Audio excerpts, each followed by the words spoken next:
My bro, I didn't mean no offense, bro, to be honest. But, we're brothers.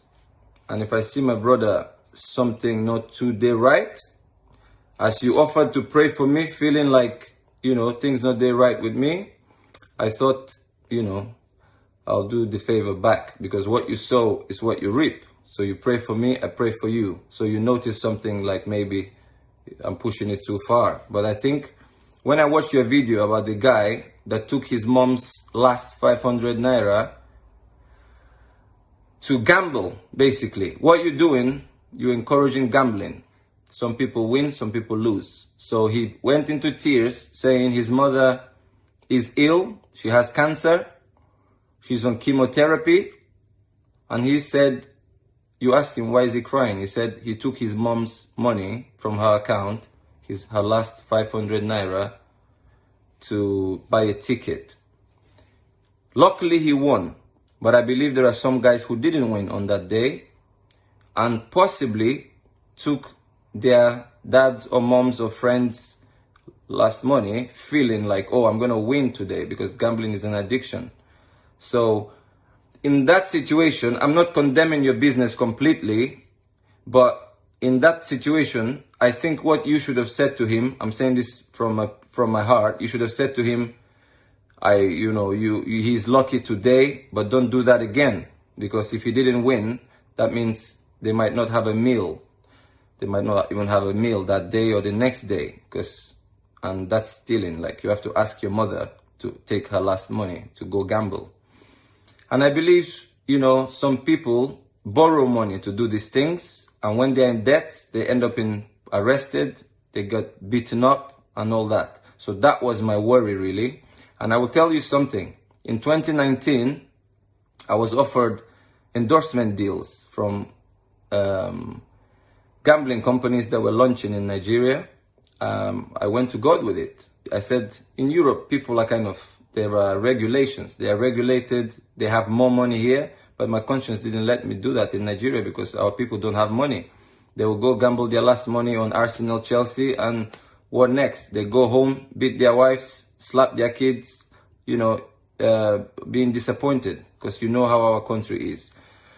So I said no. And I went to God with prayer and I believe I had an answer. So I heard his voice and he said, do what you want. God doesn't force us to do things, but he said, I hope you trust me with your finances. So it was a good offer.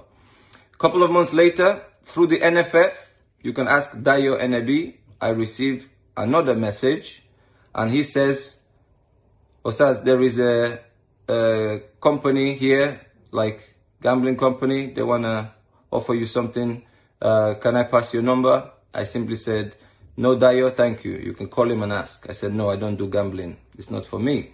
I'm not condemning it. It's for some people. I played for Stoke City. Our sponsors are a very big gambling company here, Bet365, but they're regulated. I'm sure yours is regulated to an extent, but I'm just saying from my heart, like that particular case, if he took his mom's last 500 naira, you should have rebuked him as a brother. You'd have said, you understand, like sometimes if you have free cash, you just play, like everybody does. Most of my friends are footballers. They all do gambling. But it's a big issue here. People commit suicide because of gambling. It's an addiction. So it's a tough one. I'm not condemning people doing it, but if you can control it, that's another thing, The Bible says, don't be overtaken by something, but you can do it. We're allowed to drink, party a little bit, but it doesn't have to dominate us, okay? And I didn't come out with judgment, bro. I'm coming out with grace. You know me. We were friends. Nobody like party reach me. Nobody like music reach me. We all have our shortcomings. And I'm not coming. I'm actually coming for guys like you, guys like me, because we know, we be guy men, we like our enjoyments more. But there are some things that we could do better in. I'm not judging you, not condemning you, but when I saw the video you are putting out, encouraging, people are breaking bottles on their heads and dancing. And I asked you, if these were your sons, will you encourage them to do that? So this is how our Christmas should be in Nigeria now. Guys breaking bottles on their heads and dancing like crazy. I'm just saying my opinion. I don't think it's right. maybe once a year you want to go mad, you go to somewhere and do that. But not to bring that kind of thinking into Christmas, because, you know, it's family time, it's nice time. I don't think we will make that day nice. So apologies if I offended you in any way. I was kind of, you know, disappointed in a few other things because, you know, my heart is bleeding for Nigeria every day. And one reason why I'm supporting Trump is very simple. Lockdown means death for lots of our people. We all witnessed what was happening during the crisis we recently lived through. Our people, some of them were falling down from roofs trying to reach palliatives just for a bag of rice. I think a girl, they said she fell and died. People grabbing goats and chickens and running away. The scenes from Jos is what I saw, because I have a friend of mine who grew up in Benin City with me. She lives in Jos. She sent me pictures. I used to send her money. I haven't heard from her for 2 weeks, and I honestly hope she didn't commit suicide, to be honest, because she hasn't messaged. 2 weeks ago, I sent her 50,000 naira to just keep herself going. Before that, I sent her some money because she has 2 sons. When she sent me a photo on Instagram, she had only margarine in her fridge, no bread, nothing to eat. So now she lost her 2 sons because the father had to take them. She's from Jos. The father had to take them because she can't look after 2 boys. And it's heartbreaking to see a mother go away from the kids. I believe you and your brother loved your mom a lot, and we have a soft spot for our moms. So what I'm saying is, he shouldn't have taken his mom's last 500 naira to go and gamble. But apologies if I offended you in any way. You know, good friend will always say the truth to someone. I appreciate your worry about me, that you feel something is not all right. But you know what I do all day? I pray for Nigeria, because our naira has gone down, and I don't see the budget for 2021 is not looking good.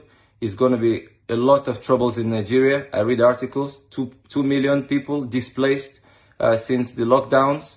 Hunger will be a problem. Famine will be a problem. You see bandits all over the place, robbing, taking women away into the forest. I think, you know,